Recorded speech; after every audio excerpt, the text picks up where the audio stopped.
Ce n'était que quelques jours, mais l'attente a paru interminable. Enfin, on y est, demi-finale, le retour de Ligue des Champions au Parc des Princes, PSG Dortmund, défaite 1-0 à l'aller, mais c'est pas grave, on va effacer ça assez vite. Et nous, on reprend nos traditions, comme d'habitude, petit point sur le groupe, l'équipe parisienne possible, avec peut-être de gros débats aujourd'hui, on sait jamais. Puis bien sûr, nos pronostics, j'espère de l'optimisme, sinon, eh bien, vous serez renvoyé de la vidéo, évidemment, parce qu'on y croit, nous, demain. De toute façon, moi, je serai au parc, donc j'y crois, je suis fou. Voilà, j'ai dit qu'on irait enfin, mais techniquement il reste une journée à passer, c'est trop long, c'est terrible, mais en attendant, gentiment, bonjour à mes chers camarades, notamment Ligne plus Arthur, qui il est difficile de l'avoir ces derniers jours, hein, l'emploi du temps très chargé, le téléphone qui sonne en permanence, mais il est venu, c'est gentil. Salut John, salut Nico. Bah ouais, je t'avais promis que je viendrais un peu plus autour de Dortmund. Voilà, la demi-finale de Ligue des Champions, pas le choix. Ouais, bah oui, oui, et puis j'ai pas demandé, hein, mais je sais que t'es heureux à 10 sur 5 environ, hein, bien sûr, je sais que les gros matchs t'aimes ça, que tu seras là pour le débrief, même si on doit en reparler après évidemment, mais je te force. Puis on a aussi John, la note, le retour arrière, le choupi, Monsieur Pizzeria, est-ce que ça va? Ouais, ça va très bien. Ravi d'être avec vous. Oui. Voilà, c'est l'émotion qui me submerge. Donc, non, non, Ouais, je ravi d'être avec comprends. vous. Et puis, ouais, c'est voilà, hâte. Voilà, Ouais. un peu plus de 24 heures encore. Ouais, ouais, ça va être long, ça va être long, mais bon, ça passe vite, et puis bah ça passe encore mieux quand on est tous ensemble, comme ça, pour ce petite vidéo d'avant-match, et on est, voilà, vous avez vu, il y a déjà de l'émotion, il y a de l'énergie, on est fou, on n'oublie pas le petit j'aime sur la vidéo, ça fait toujours plaisir, on vit pas tous les jours des demi-finales de Ligue des Champions, tous ensemble, puis bien sûr, on s'abonne, on active la cloche, comme ça on manque rien de toutes nos vidéos sur le PSG, il y a de tout, toute la saison, les avant-matchs, les après-matchs, des fois des analyses en images, du mercato, tout ce qu'Arthur aime, on se retrouve tout de suite dans cette vidéo. On se lance dans ce PSG Dortmund avec un point sur le groupe qui est un chouïa plus long que dernièrement. On s'était bien habitué à Kimpembe et Sergio Rico qui sont en exercice de préparation et qu'on ne devrait pas revoir cette saison, sauf peut-être une petite minute symbolique sur le dernier match, sait-on jamais, pour qu'il soit champion de France. Et malheureusement, on le sait, hein, depuis la semaine dernière, Lucas Hernandez blessé au genou, rupture de ligament croisé antérieur du genou gauche, toujours beaucoup de mots dans cette blessure, mais bon, on le reverra pas avant ouais, novembre, décembre, janvier peut-être. En tout cas, il sera pas là pour ce match. C'est peut-être l'un des grands points de débat, justement, parce qu'il faut le remplacer dans cette défense. Je me suis lancé sur l'équipe, je pense qu'il y a plein de points, on sera d'accord. Et puis voilà, peut-être un défenseur, un milieu, un attaquant, on verra tout ça. Donnarumma dans les buts, voilà, on va pas, c'est le numéro un, c'est sûr qu'il va jouer. Hakimi à droite, je pense que c'est bien parti. Marquinhos en défense centrale, Mendes à gauche, très probablement. Et dans l'axe, ça fait plusieurs jours. Et je sais que dans la vidéo, j'ai dit Danilo, et depuis, je réfléchis, Beraldo à la relance, c'est quand même beaucoup mieux, faut remettre du rythme, faire mal à Dortmund. Il y a Luis Enrique en conférence de presse qui a dit qu'il voulait absolument que les défenseurs trouvent les attaquants dans des bonnes conditions. Là, je me dis, ah bah oui, Beraldo. Et en même temps, Beraldo, pour gêner les relances longues sur Füllkrug. Ouais, je suis pas très convaincu, je pense que Danilo peut le pousser un peu plus, lui prendre des ballons, ça peut faire du bien pour maintenir la pression. Donc ce sera à vous Arthur, John, et bien sûr dans les commentaires de me convaincre. Voilà, à chaque minute, je dis l'un ou l'autre. Au milieu de terrain, bah, Zaïre Emery, Vitinha, ça, c'était rapide. Ruiz, voilà, moi, je lui fais perdre un peu sa place. J'ai l'impression que voilà, on a vu ses limites, on a vu ce qu'il peut faire au mieux, et j'aimerais bien tenter Asensio pour l'efficacité, parce que quand il est en forme, c'est quand même un sacré pied gauche pour marquer de loin, pour gêner un peu plus Dortmund, pour être plus imprévisible en fait que le match aller. Moi, c'est un peu cette idée, mettre plus de folie dans notre jeu, et du coup, moi, je continue, même si je sais qu'il sera titulaire. Mbappé sur le banc pour avoir Dembélé, Ramos, Barcola, parce que je continue de penser que c'est l'attaque la plus complémentaire et imprévisible qu'on puisse former. Et en plus, une fois qu'on met Asensio au milieu, voilà, faut des joueurs qui veulent défendre, s'ils ne défendent pas toujours très bien. Qu'est-ce que vous en pensez? Pourquoi vous allez mettre Mbappé peut-être titulaire quand même? Je sais, voilà, Asensio, Ruiz, peut-être un Lee. Je sais que Arthur adore Lee. Ouais, qu'est-ce que vous en pensez? Bon, bah vas-y, je me lance. Déjà, je vais faire mon débat attaque. Mbappé sera sur le terrain. Alors Oui, après, là où je suis probablement.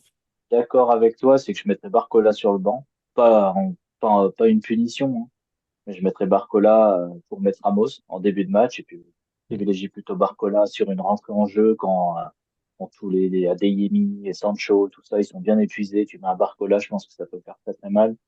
Euh, Au milieu de terrain, je suis assez d'accord avec toi, hein. Je pense que si tu dois jouer un peu plus offensivement tout en préservant quand même une sorte d'équilibre et tout, je pense qu'Asensio à la place de Ruiz, ça peut pas faire de mal. De toute façon, je sais pas qu'est-ce que Ruiz apporte vraiment, vraiment. Mm. Donc Asensio pour un profil un peu plus offensif, moins de duels sûrement remportés par un Asensio que par un Ruiz, mais sûrement plus de qualité offensive. Donc dans l'équilibre, potentiellement, c'est ce que recherche le PSG, c'est-à-dire d'avoir plus d'occasions encore nettes et mettre encore plus en difficulté Dortmund. Donc, je suis assez d'accord. Puis, défensivement, bah, je reviens juste sur ton point d'accroche, hein, Beraldo, Danilo. Moi, Danilo, quand il était irréprochable la saison dernière, je t'aurais dit oui. Bah, écoute, c'est notre soldat, je le mettrais. Mais c'est plus le cas. Les matchs du PSG ces derniers temps, c'est beaucoup moins fort du côté de Danilo, à mon sens, et je pense qu'il paye aussi le style de jeu de Luis Enrique par rapport à Galtier l'année dernière. Donc déjà ça lui fait du mal. Et puis après, à côté de ça, bah, Beraldo, je crois qu'il gagne plus de duels aériens que Danilo. Donc déjà dans ce domaine-là, c'est plus un argument en faveur de Danilo. Aïe. Par contre, là où c'est un argument en faveur de Danilo, c'est évidemment sur la connaissance du football européen. Donc voilà, cette capacité à mieux s'adapter, on va dire, à cet adversaire. Mais Beraldo, comme tu l'as dit, je pense que c'est là où tout le doute est, c'est que Beraldo relance bien mieux et est capable de bien mieux casser les lignes, de trouver Vitinha dans des trous, de trouver Asensio potentiellement, Mhm. qui passe toujours assez bien dans le cœur du jeu. Donc moi, je mettrais Beraldo, parce que Paris va devoir attaquer, va devoir construire le jeu, et puis Beraldo, bah, mine de rien, bon, il s'est raté contre Lewandowski, et j'entends beaucoup de personnes dire, il a raté contre Lewandowski, il va rater contre Füllkrug. Alors, voilà. Alors, Füllkrug a fait un match du feu de Dieu, parce qu'il a marqué un beau but et il a pris la profondeur. Donc on va retenir que ça, donc voilà, on analyse sans nuance, et forcément, on dit que Füllkrug a écrasé, mais Füllkrug, il était en sur-régime dans ce match, hein. On rappelle quand Et même c'est que pas c'est Beraldo à ce statistiquement. moment-là, hein, sur le terrain. Ouais, et en plus, c'est pas Beraldo, mais voilà, Füllkrug était en feu sur son but, hein, sur son appel, plus la demi-frappe, c'était exceptionnel, mais il n'est pas coutumier du fait. Mais, Füllkrug, c'est plutôt un besogneux qui a besoin des autres. La plupart du temps, il ne va pas refaire ce genre d'action 50 fois par saison. D'ailleurs, il a 5 tirs, il en cadre qu'une seule. Donc, c'était bien la preuve qu'il a eu son petit moment de gloire à la 36e minute. Donc, pour moi, Marquinhos et Beraldo sont capables de gérer un Füllkrug largement.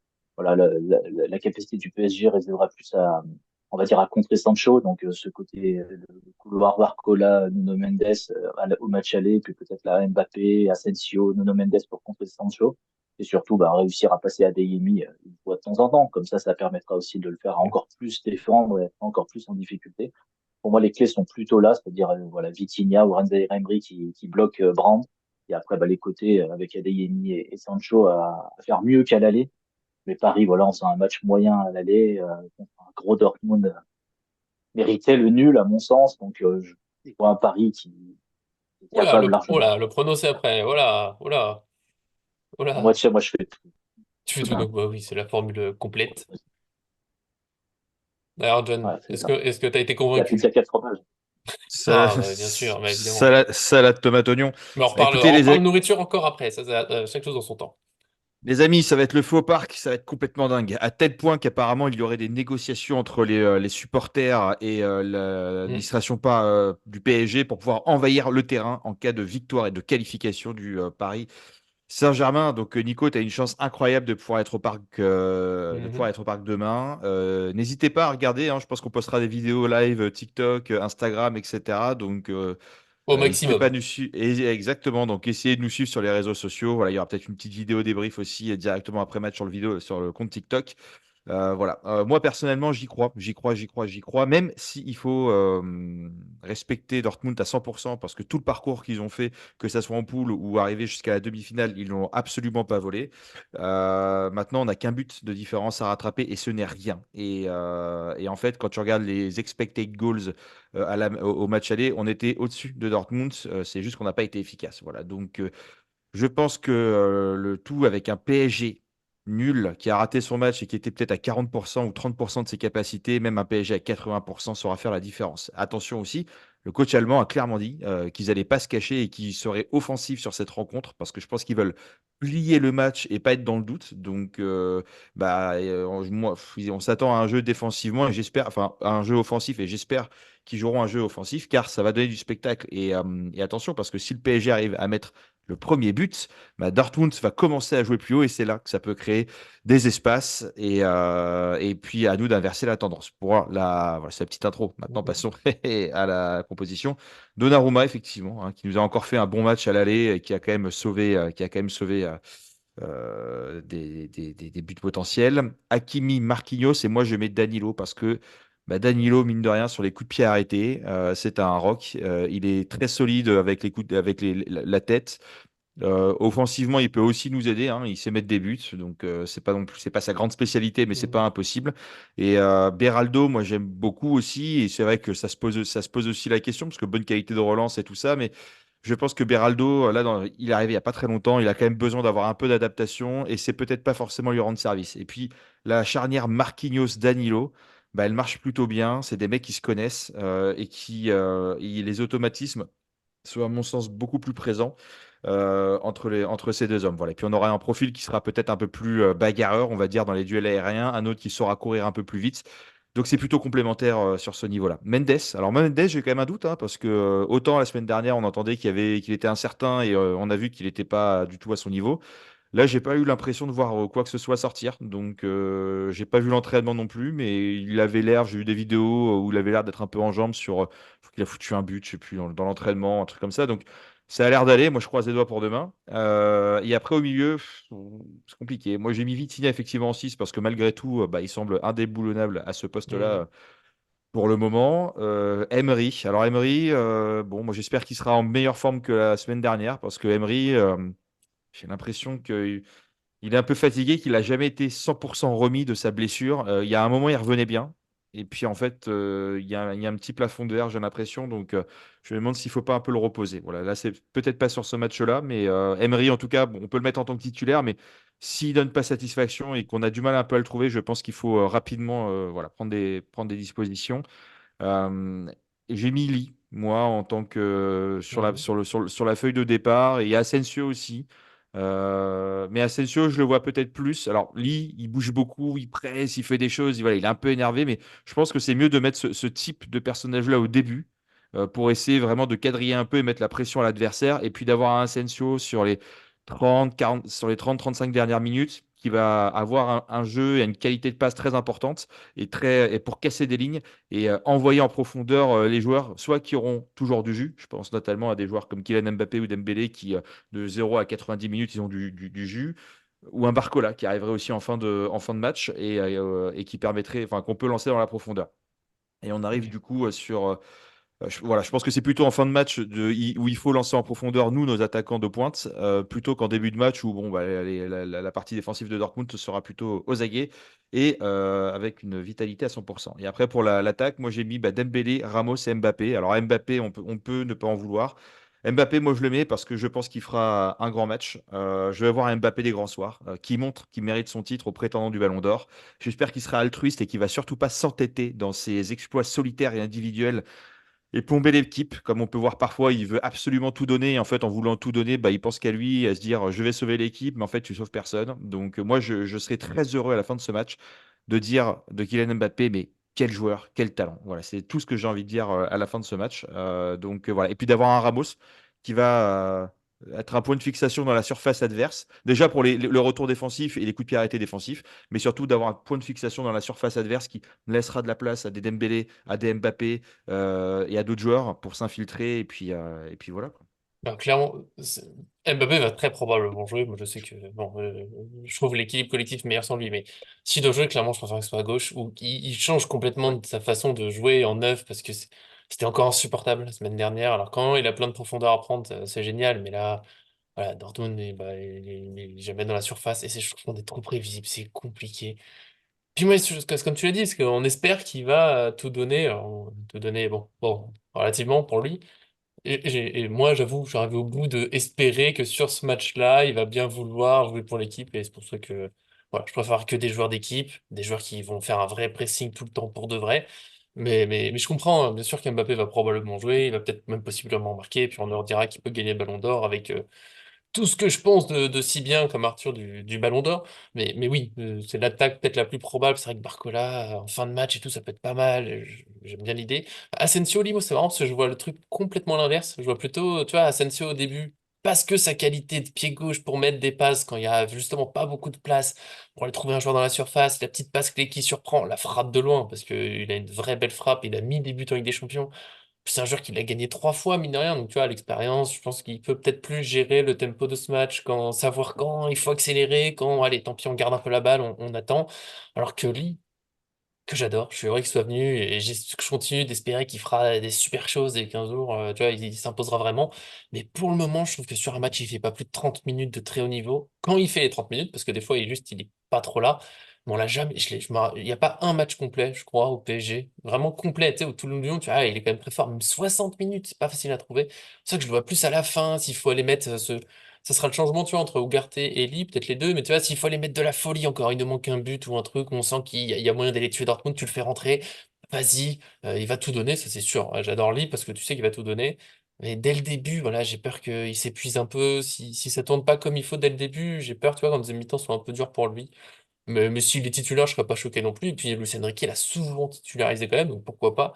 Encore plus s'il y a Ramos, parce que Lee, on pense beaucoup au dribble, mais moi j'adore ses centres. Et s'il y a Ramos, bah, ça devient super intéressant. S'il n'y a pas Ramos, voilà, Lee, j'y crois pas trop. Et en défense, bon, on s'est déjà beaucoup battu. Je laisse Arthur dire un dernier mot, mais Beraldo, Danilo.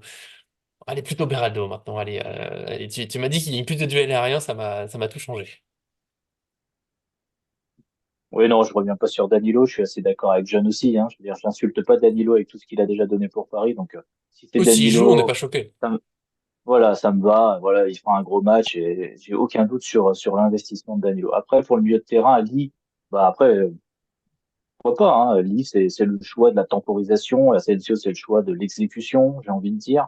Hmm, Tous les deux ont été inconstants par moment. Tous les deux ont été absents complètement. de matchs automatiques par moment. Mais c'est vrai que pour moi, Lee a plus un profil fin de match où il dynamite un peu, il tente des centres, voilà, il met des balles dans la surface avec ses centres. Mais par contre, c'est vrai qu'en début de match, j'ai vraiment cette impression qu'il va tenter de déborder, mais il n'y arrivera pas. Il va repartir en arrière et du coup, ça va tourner autour de la défense. Ça va ressembler à du hand. Et du coup, ça m'énerve. Ça m'énerve parce que à un moment, il faut accélérer. Et Lee, c'est pas trop un accélérateur de jeu. Enfin, il l'a fait de temps en temps, c'est pour ça que et puis j'insulte pas aussi Luis Enrique qui fait un travail formidable avec les jeunes joueurs et qui a peut-être trouvé des clés pour le faire encore progresser, passer un Ah, mais cap. j'en Donc, serais Lee, bien heureux. pas. Asensio, mais je vais vous dire, ça sera Ruiz parce que le cher Luis On Enrique s'enflamme, mais. pas- ne mettra pas un autre joueur. Après, offensivement, je suis assez d'accord en fait avec tout ce que vous dites, mais après, Gonzalo Ramos, déjà au match aller, il aurait pu avoir des ballons de centre. Hein. Ruiz, il a deux têtes qui Oui, ratent. Ramos, il bien les sûr. met. Dembélé, il met une frappe au-dessus. Ramos, il la met. Hakimi qui tire au poteau, je pense que Ramos, il le met. Je pense que toutes ces petites nuances dans la surface de réparation, comme Nicolas dit, où Mbappé n'était pas, je pense qu'il faut absolument mettre quelqu'un dans cette surface. Alors mettez Asensio, mettez Ramos, Ça pourrait mettez aussi, ouais. Colomboigny, mettez n'importe qui, mais mettez quelqu'un dans la surface de réparation avec un Mbappé qui tourne autour. Hmm. Ça peut marcher, ça marche pas. Ça l'a déjà marché avec Icardi et Cavani. Mais en tout cas, il faut quelqu'un dans cette surface parce que Dortmund se régale d'avoir personne dans notre surface. Avec ceux qui se projettent finalement dans la surface, c'est des joueurs comme Ruiz ou Dembélé qui sont voilà, qui ont le ratio de tir cadré de full pro. Petit tacle à la fin. Mais Bim.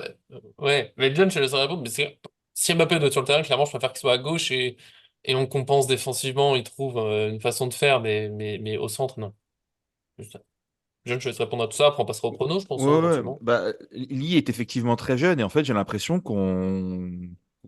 enfin moi, je sais pas, j'ai l'impression qu'on le place quand même à un niveau d'un joueur de 25, 26, 27 ans, tu vois, avec beaucoup d'expérience, etc. Alors qu'il a à peine 23 ans, ce qui est relativement jeune. Mhm. Donc, et je sais pas, j'ai l'impression que les gens, les supporters ou les journalistes, quand ils parlent de lui, l'oublient un petit peu souvent. Donc voilà, donc il faut avoir. Mais non, mais c'est, Euh, tu vois, ouais, mais- désolé, mais je réponds à ce que tu dis parce que je comprends. Moi, je trouve que c'est très factuel, justement. Il est jeune, ça fait partie de pourquoi je ne le mettrais pas sur le terrain parce que il n'est pas Oui, encore, à oui, mon oui. avis, il n'a pas on eu cette dirait. préparation. Mais par contre, hein, qu'à l'avenir, Lee Kang-in puisse faire de grandes choses, moi, j'attends que ça. Il a du Tu talent, hein. vois. Alors, on s'est mal compris, on dit la même chose, et effectivement, c'est que j'ai l'impression que beaucoup de gens lui tombent dessus, mais en fait, j'ai l'impression que les gens qui lui tombent dessus oublient un peu la jeunesse qu'il peut avoir. Voilà. On le dit Oui, souvent, pour Gonzalo certains, il est Ramos, fini déjà. on, Il est on dit fini. ça, Voilà. on dit souvent, Gonzalo Ramos est un très jeune joueur, il va mûrir, il va machin, etc. Alors qu'ils ont un an d'écart, tu vois. Et quand Gingli, on dit oui, oui, bah, quand Gingli, il sait pas faire descendre, il sait pas faire un match, il tricote, etc. Enfin, tu vois, je Oui, trouve oui. qu'il y a une certaine dichotomie entre les deux joueurs, alors qu'il y a même à peine un an d'écart, quoi. Pour les centres, je suis tout à fait d'accord avec toi, Arthur. Et encore, tu oublies toutes les fois où en fait le ballon est passé et il n'a trouvé personne. Donc là, tu parles des fois où oui, il y a eu Ruiz, etc., mais toutes les fois où le ballon et il y avait personne. Donc Mm. effectivement, le nombre de centres était incalculable et donc ce point de fixation de Ramos est important. Donc je viens augmenter encore, enfin en tout cas, je ne fais qu'approuver ce que tu dis. Et Et peut-être après, qu'il y aura encore 0 minute. et j'aimerais défendre Ruiz d'une certaine manière parce que je me suis regardé encore un peu le match, mais Ruiz, on l'enfonce beaucoup, mais il n'est pas mauvais. Et en fait, le problème, c'est qu'il n'est pas constant. Et Ruiz, il peut te faire des très bons matchs, vraiment, où il va être de qualité, machin, etc. Et surtout dans le match où tout le monde l'enfonce, sur le match de la semaine dernière face à Dortmund, je suis désolé, mais en fait, on l'enfonce, mais c'était le joueur qui a été au four et au moulin, à part Vitinha, et qui a été quasiment le plus visible. Et en fait, on lui reproche de pas savoir mettre une tête, mais c'est pas du tout son registre, ça ne l'a jamais été. Et on lui crache dessus alors que c'était de loin. C'était enfin vraiment loin d'être le joueur le plus fantomatique sur ce match-là. Donc il a essayé de faire du mieux qu'il peut. C'était pas terrible, voire pas fou du tout, mais au moins il a tenté, tu vois. Et moi, je préfère un joueur qui se cache pas et qui va tenter de mettre une tête. Ok, il aurait pu mettre un plat du pied à un moment au lieu de mettre sa tête complètement plongeante, certes, mais au moins il a tenté que de voir des joueurs qui ne tentent rien, qui sont fantomatiques, et tu te demandes, en fait, au bout de 30 minutes, ah putain, c'est vrai qu'il est sur le terrain, lui. Tu vois, quand le commentateur dit son nom quand il a la balle dans les pieds. Donc, et pour moi, ça vaut aussi, cette analyse, elle vaut aussi pour Beraldo. Où beaucoup lui sont tombés dessus parce qu'il avait raté un match contre Mm. Barcelone, un match Contre un à son poste. Lewandowski en pleine forme, hein. Voilà, à son poste, parce que les autres matchs, on disait il était nul, mais en même temps, il jouait latéral gauche, alors que c'est absolument pas son poste et qu'il ne l'avait pas ou quasiment jamais joué à ce poste-là. Donc moi, je pense qu'il faut pas être trop dur. Et comme tu dis, en fait, que Ruiz peut commencer ce match demain, bah, c'est pas impossible. Et en Oui, fait, oui, tu sais, il y a oui. des joueurs qui surperforment, qui sous-performent, qui machin. Bah, ça se trouve, Ruiz a été très mauvais sur le match la semaine dernière. Et ça se trouve, il sera peut-être titulaire et très bon demain. Parce que, voilà. Donc, on peut pas l'enfoncer parce que tout un PSG a été mauvais. Et je trouve qu'il prend pour quasiment toute l'équipe, Ruiz. Et je trouve pas ça juste. Voilà, je dis pas qu'il a sa place dans un Non, titulaire. Dans mais Oh, Bon, je dis pas qu'il a oui, sa place oui. titulaire dans un Paris Saint-Germain en demi-finale, tout ce que tu veux. Je suis pas en train de dire ça et je suis pas en train de faire son avocat, mais je trouve ça un peu injuste de le fustiger alors que le mec, il a essayé quand même de faire ce qu'il pouvait et qui prend vraiment pour un groupe collectif qui n'était pas bon. Voilà. Non, moi, sur le match de demain, ouais, c'est mais bon, sortir juste parce après, que. Ah, bah, pardon, je fais juste une phrase. Moi, c'est ce sentiment qu'il va falloir être très créatif parce que Dortmund nous presse ou pas, clairement, il va falloir passer, aller mettre des buts. Et pour moi, Asensio, là-dessus, est meilleur que Ruiz. Mais Ruiz défend Oui, ben, plus et un peu mieux qu'Asensio. Ça, il y a des matchs dans lesquels, bah, à l'aller, j'avais remis Ruiz. C'est peut-être plus équilibré, c'est moins fou, c'est moins créatif, c'est peut-être plus équilibré parce que Asensio est quand même très offensif. non, mais attends, Asensio, est-ce que vous vous rappelez des matchs quand il faisait des rentrées? Je crois que ça avait 2 matchs de suite où il fait des rentrées et en fait on se prend un but à cause de lui parce que il fait les efforts défensifs, Ouais, mais il sait pas la après une relancer. blessure, là. Ah oui, Oui, il revient mais, mal. mais à l'époque, tout le monde le fustigeait en disant oui, il est nul, ça fait 2 fois qu'on se prend des buts à cause de lui, mais pourquoi il les dégage pas, etc. Donc, moi, je suis d'accord, mais en fait, il faut. Mais je suis d'accord sur ce que vous dites aussi, c'est qu'effectivement, voilà, avec un Asensio offensif, qualité pied gauche, frappe, etc. et tout, je suis d'accord. Mais maintenant, en fait, je pense que la vraie chose, c'est que demain, tu fais ton 11 au départ, et si tu vois qu'il y en a un qui est pas dedans, t'attends pas à la 70e minute pour le changer. À la 30e minute, il peut sortir pour en mettre un autre. Voilà, il faut. Voilà, On c'est sait surtout Mbappé ça. toi aussi ou pas? Je suis tout seul. Pardon. Vas-y Arthur, tu réponds. Après on passe au prono. ouais, Pardon. non, bah après, Fabien Ruiz, le problème, c'est pourquoi c'est lui dans la surface de réparation? C'est ça, c'est la vraie problématique, c'est, il a pas les qualités pour marquer les buts de la Mm. tête. Là, j'entends ce que dit John. Mais en même temps, bah, si tu vas dans la surface, à un moment, t'es professionnel, t'as un gros salaire. Je pense que voilà, on a déjà eu le débat avec d'autres joueurs, hein, des Marco Verratti, etc., qui tentent pas sa chance, qui marquent pas, etc. Et c'était des reproches légitimes. Voilà, Mm. Fabien Ruiz, à un moment, il faut aussi qu'il arrive à mettre les ballons au fond. Quand c'est lui qui a les occasions, il faut les mettre au fond. Vitinha, quand c'est lui qui a l'occasion, il met au fond. Lorenz Zaïre-Emery, au début de saison, quand il avait les occasions, il mettait au fond. Donc voilà, Dembélé, Ruiz, Barcola, c'est des joueurs qui marquent pas assez pour moi. Et je pense que voilà, quand il y a des occasions, il faut aussi savoir mettre au fond. Mais après, je suis complètement d'accord avec John. De toute façon, la saison est déjà bien avancée. On va pas faire de révolution en demi-finale de retour de Ligue des Champions. Donc si c'est Mm. Ruiz, voilà. Mais par contre, si c'est Ruiz, mettez-nous un avant-centre qui fasse des têtes à sa place. C'est juste ça. Je change juste ma ligne d'attaque. Je remets Barcola, Mbappé, Dembélé. Non, parce que Voilà. si jamais on laisse Ouais, non, si jamais on laisse Mbappé, Ramos, Dembélé, et que le PSG réussit un grand match, Riolo va dire que c'est grâce à lui et pas grâce à Luis Enrique. Donc non, je ne peux pas accepter ça. Oh là oui, on n'a pas pensé à ce cas-là. Bon, on refera peut-être une nouvelle vidéo en repensant à ce risque. En attendant, on va passer gentiment. Voilà, je pense qu'on a fait bien le tour de l'équipe et peut-être que, il y aura aucun de nous trois qui aura raison parce que Luis Enrique est toujours prêt à nous surprendre. Est-ce que le PSG aussi va nous surprendre? Est-ce qu'on aura le bon score, le prono, le fameux très dur, disons-le tout de suite, d'être objectif sur une demi-finale retour de Ligue des Champions entre ce qu'on veut, ce qui va se passer, même si moi j'ai raison, je parlerai à la fin. Pour l'instant, je vais laisser John gentiment donner son prono pour ce match. Eh bien, écoute, je crois que 4-1, c'est un score qui nous réussit pas mal ces derniers temps. Oui, bien Mais sûr. moi, Bien je vais sûr. vous dire, les amis, je vois soit un 2-0, soit un 2-1, prolongation, et le PSG qui gagne dans le temps additionnel. Oh, tu veux que je rentre tard, toi. Ok. Ok, 2-0, 2-1, c'est pas trop mal. Je compte sur Arthur là pour me faire rêver. Mais je comprends. Non, moi, tu vas pas, je vais pas faire mieux que John parce que je suis optimiste, mais du coup, maintenant, je suis devenu réaliste. Tu sais, je me suis assagi avec le temps. Je vais, 8-0. je vais dire, je vais dire 4-2, 4-2 parce que je vois le PSG mettre du cœur dans ce qu'il va faire offensivement et réussir, du coup, ses actions offensives. C'est pour ça que je me leur mets 4 buts. Mais par contre, tout ça, ça a un prix dans cette équipe où on l'a dit, on a des doutes à certains postes et du coup, on a vu qu'il y a des trous tout au long de la saison et je pense que Paris va encaisser des buts. Je pense que Luis Enrique, elle a suffisamment dit à ses joueurs, ne vous arrêtez pas quand on va prendre un but. Voilà. Quant au scénario du match, je vois Paris prendre un but tôt, comme contre Barcelone, dérouler par la suite. Et puis, bien sûr, Dortmund à la fin qui est dos au mur, Hmm. revenir, réussir à en mettre un. Voilà. C'est comme ça que je vois le scénario. Non, c'est beau, c'est précis. Moi, bon, allez. 4-1, soyons fous, et voir 1-0, 2-0, 2-1, 3-1, 4-1. Voilà, je vous le dis, c'est comme ça, c'est plié. Hop, merci. But de Ramos dans l'histoire. Évidemment, un but de Marquinhos parce que ça fait bien trop longtemps. Voilà. Facile, ça me paraît pas mal pour ce match. En tout cas, on se qualifie, on est tous d'accord là-dessus. John, ça m'arrange pas ton stand-up, c'est vraiment, je rentre très tard chez moi avec tes bêtises, mais on prend pour de vraies qualifications. On évite les tirs au but, parce que, hein, wow, j'en ai vécu une fois au stade et c'était déjà bien trop. Et puis bon, bah, petit point culinaire, mais là, oh, voilà, très simple, hein, Dortmund, choucroute, on va pas faire, voilà. Pas un match aller, peut-être un peu différente parce que, bon, il y a eu un petit souci de cuisson, mais je parlerai pas de tout ça en détail. Une pizzeria à Paris, John, évidemment, tu y seras pour suivre le match. Mais même pas à Paris, pas loin. Mais elle s'appelle Allo Pizza, Retour en enfance. Donc la pizza de mon enfance qui était à Bailly, Allez, au 10 rue de Maule, 78 870 Bailly. Voilà, donc compte sur toi.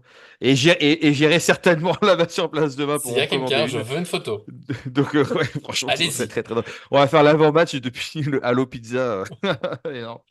ça me ferait plaisir. Et voilà, bon, Arthur, comme d'habitude, dans la sagesse, évidemment, une 4 fromages, si j'ai bien compris. Puis voilà, nous, c'était notre avis sur ce match. Maintenant, il y a plus qu'à attendre, j'ai envie de dire, ça va être long encore, mais on y va, on sera prêt. Le débrief, on va se caler ça, parce que mine de rien, après, il y a 2 jours fériés qui suivent, mais on va pas attendre 3 jours pour faire le débrief. On sera là, vous en faites pas, pour profiter de ce match. Merci, Arthur, d'être venu, d'avoir trouvé le temps, parce que c'est pas facile en ce moment. Voilà, c'est un plaisir.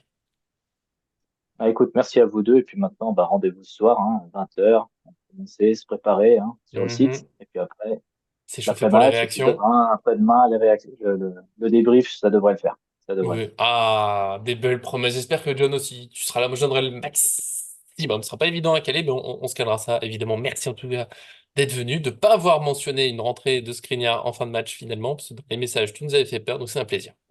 Écoute, Skriniar, moi j'y crois, encore et encore. Et puis voilà, non, L'année c'est vrai, hein, prochaine. Non, mais je l'année suis prochaine sérieux. peut-être. Et, Laissons-lui le et, temps. et, et j'aimerais donner un petit message spécial pour Mbappé et ceux qui nous suivent. Mais Mbappé, il divise de plus en plus, surtout cette saison, avec un bilan qui est quand même ultra mitigé. Mais il y en a encore qui le défendent mordicus, coûte que coûte. J'ai l'impression qu'ils sont payés par lui, qu'ils sont avocats de Kylian Mbappé.